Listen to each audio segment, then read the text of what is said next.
नमस्कार, मैं हूं आपके साथ अनुष्का और आप देख रहे हैं समाचार आज, खबरों का अलग अंदाज।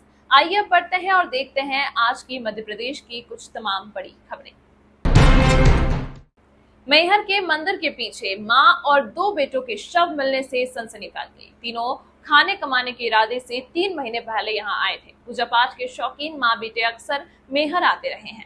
मैहर में देवी मंदिर के पीछे जंगल में एक साथ मिले तीनों शव मां बेटों के ही हैं।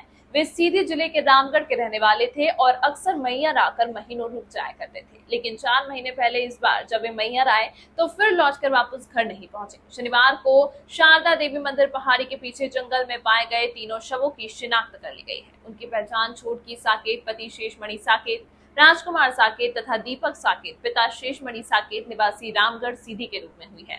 सीएसपी राजीव पाठक ने बताया कि तीनों मृतक आपस में मां बेटे थे। वे खाने कमाने के लिहाज से अक्सर मैहर आते थे और कई कई महीने रहते थे। तीनों पूजा पाठ भी बहुत करते थे।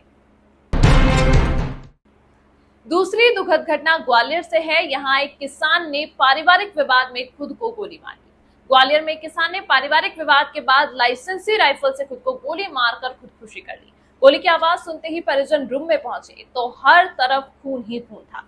एम्बुलेंस की मदद से घायल को जेएएच के ट्रॉमा सेंटर लेकर पहुंचे। यहां डॉक्टर ने नब्ज टटोलते ही उसे मृत घोषित कर दिया।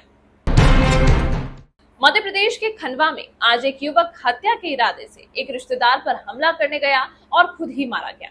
खंडवा में पारिवारिक रंजिश में 23 वर्षीय शुभम खरटे की मौत हो गई। वहां नरेंद्र सावनेर नाम के शख्स की हत्या करने पहुंचा था, लेकिन संघर्ष में अपनी जान गंवा बैठा। शुभम ने पहला हमला करते हुए नरेंद्र की जांघ में चाकू घोंपा। चाकू का हैंडल शुभम के हाथ में रह गया। वह इसी से नरेंद्र पर वार करता रहा, जबकि नरेंद्र के हाथ चाकू लग गया। उसने इसी चाकू से शुभम पर जवाबी वार किए। पेट और शरीर के दूसरे हिस्से में चाकू लगने से शुभम की जिला अस्पताल लाते समय मौत हो गई। नरेंद्र भर्ती है। उस पर हत्या के आरोप में केस दर्ज किया गया है। घटना रविवार देर रात अनुपम नगर की है। उज्जैन से दर्शन कर लौट रहे ललितपुर के 10 आरथियों की कार गुना के पास पलटी खा गई, जिसमें 3 लोगों की मौत हो गई। गुना में अलग अलग कार एक्सीडेंट में दंपति समेत 3 लोगों की मौत हो गई। 6 घायल हुए। दोनों हादसे सोमवार सुबह हुए हैं। ललितपुर उत्तर प्रदेश का परिवार उज्जैन से दर्शन कर लौट रहा था। बीनागंज में नेशनल हाईवे 46 पर कार ड्राइवर से टकराई। इसके बाद हाईवे से उतरकर पलट गई। हादसे में दंपति पड़ोसी की मौत हो गई। कार ड्राइवर कर रहा बेटा घायल है। दूसरा हादसा जंजाली इलाके में हुआ। लखनऊ का परिवार उज्जैन में महाकाल मंदिर जा रहा था। कार आगे अचानक से रुकी, बस में जा घुसी। इस हादसे में 5 लोग घायल हुए हैं। मजदूरों को बढ़ी हुई मजदूरी मिलना बंद होने पर मध्य प्रदेश के पूर्व मुख्यमंत्री दिग्विजय सिंह ने सरकार को पत्र लिखा है। मार्च में प्रदेश सरकार ने श्रमिकों की मजदूरी की दरें बढ़ाकर 1 अप्रैल से लागू किए जाने का आदेश दिया था, लेकिन श्रमिकों को मजदूरी की बढ़ी हुई दरें मिलती कि इस मामले में औद्योगिक संगठनों ने कोर्ट से स्टे ले लिया। अब श्रमिकों को बढ़ी हुई मजदूरी की दरों से राशि नहीं मिल रही है। इस पर पूर्व सीएम दिग्विजय सिंह ने मुख्यमंत्री डॉक्टर यादव को पत्र लिखा है। दिग्विजय सिंह ने अपने पत्र में लिखा, दिनों दिन बढ़ती महंगाई के दौर में प्रदेश के लाखों श्रमिकों की मजदूरी में कमी किए जाने से प्रदेश के श्रमिक वर्ग में राज्य सरकार के प्रति भारी आक्रोश है।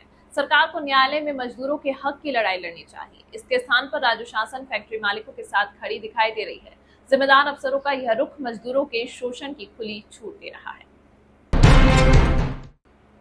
इसी तरह की तमाम महत्वपूर्ण खबरों के साथ बने रहने के लिए हमारे चैनल समाचार आज को सब्सक्राइब करें। अब मुझे दीजिए इजाजत। धन्यवाद। नमस्कार।